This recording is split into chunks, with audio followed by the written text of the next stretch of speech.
आज हम एक ऐसी Subscribe. कहानी पर बात करने वाले हैं जो इतिहास के पन्नों में हमेशा के लिए अमर हो चुकी है। ये कहानी है एक ऐसे क्रांतिकारी की जिनकी उम्र तो बहुत छोटी थी, लेकिन उनका जज्बा आज भी एक पूरी पीढ़ी के लिए मिसाल है। हम बात कर रहे हैं निडर खुदीराम बोस की। ये सिर्फ कुछ तारीखों या फैक्ट्स का चिट्ठा नहीं है, बल्कि अदम्य साहस और देश प्रेम की एक जीती जागती दास्तान है। चलिए सफर को जरा करीब से समझते हैं। इस पूरी कहानी की शुरुआत होती है साल 1889 से। पश्चिम बंगाल के मिदनापुर जिले में एक बहुत ही शांत और साधारण सा गांव है हबीबपुर। वहीं पर इनका जन्म हुआ था। अब यहाँ पर हैरान करने वाली बात यह है कि इतने छोटे और शांत से गांव में पैदा हुआ एक लड़का आगे चलकर दुनिया की सबसे बड़ी और ताकतवर ब्रिटिश हुकूमत की चूल्हे हिला देने वाला था। शुरुआत बिल्कुल खामोश थी, लेकिन इसका अंजाम एकदम ऐतिहासिक और तूफानी होने वाला था। अब जरा इन दो तारीखों पर गौर किया जाए। जन्म का साल है 1889 और शहादत का दिन 11 अगस्त 1908। इन दोनों के बीच का फासला देखिए, मुश्किल से 18 या 19 साल। सच में ये एक ऐसी उम्र होती है जब आजकल के युवा अपने भविष्य के, कॉलेज के या करियर के सपने बुन रहे होते हैं।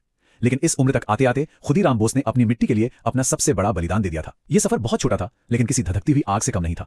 खैर, क्रांति का यह रास्ता कभी भी इतना आसान नहीं होता। मुजफ्फरपुर की उस ऐतिहासिक घटना के बाद ब्रिटिश हुकूमत पूरी तरह से बौखला चुकी थी। उनका पूरा सिस्टम, उनकी पुलिस, जासूस सब दिन रात एक कर रहे थे। ये संघर्ष का वो दौर था जहां एक तरफ दुनिया का सबसे क्रूर साम्राज्य अपनी पूरी ताकत झोंक रहा था और दूसरी तरफ अपनी आंखों में आजादी का सपना लिए एक अकेला किशोर जो उन्हें लगातार चकमा दे रहा था।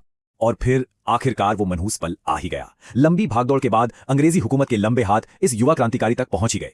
वैनी रेलवे स्टेशन के पास जिन पुलिस अधिकारियों ने उन्हें घेरकर गिरफ्तार किया, उनके नाम थे फतेह सिंह और शिवप्रसाद मिश्रा। यही वो नाम है जिन्होंने इस घटनाक्रम में उस युवा को पकड़कर ब्रिटिश अधिकारियों के हवाले कर दिया था। भारतीय स्वतंत्रता संग्राम के इतिहास का ये एक बेहद तनावपूर्ण अध्याय था। अब गिरफ्तारी के बाद ये पूरी की पूरी लड़ाई धूल भरी सड़कों से उठकर एक नई जगह पहुंच गई, अदालत के कटघरे में। और ये कोई आम मुकदमा नहीं था, ये एक ऐसा कोर्टरूम ड्रामा था जिसने रातों रात पूरे देश का ध्यान अपनी तरफ खींच लिया था। एक तरफ कटघरे में खड़ा एक शांत किशोर और दूसरी तरफ पूरा का पूरा ब्रिटिश साम्राज्य जो उसे फांसी के फंदे तक पहुंचाने के लिए किसी भी हद तक जाने को तैयार था। इस कानूनी लड़ाई के दोनों पक्षों को देखना बहुत दिलचस्प है। एक तरफ था अभियोजन पक्ष यानी ब्रिटिश सरकार और उनके दिग्गज सरकारी वकील मानूक और विनोद मजुमदार।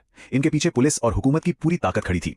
और बचाव पक्ष में खुदीराम बोस की तरफ से जो वकील एक मजबूत ढाल बनकर खड़े थे, वो थे कालिदास बोस। ये सच में एक विशालकाय, बेरहम व्यवस्था और एक अकेले बचाव पक्ष के बीच की एक बहुत बड़ी ऐतिहासिक कानूनी जंग थी।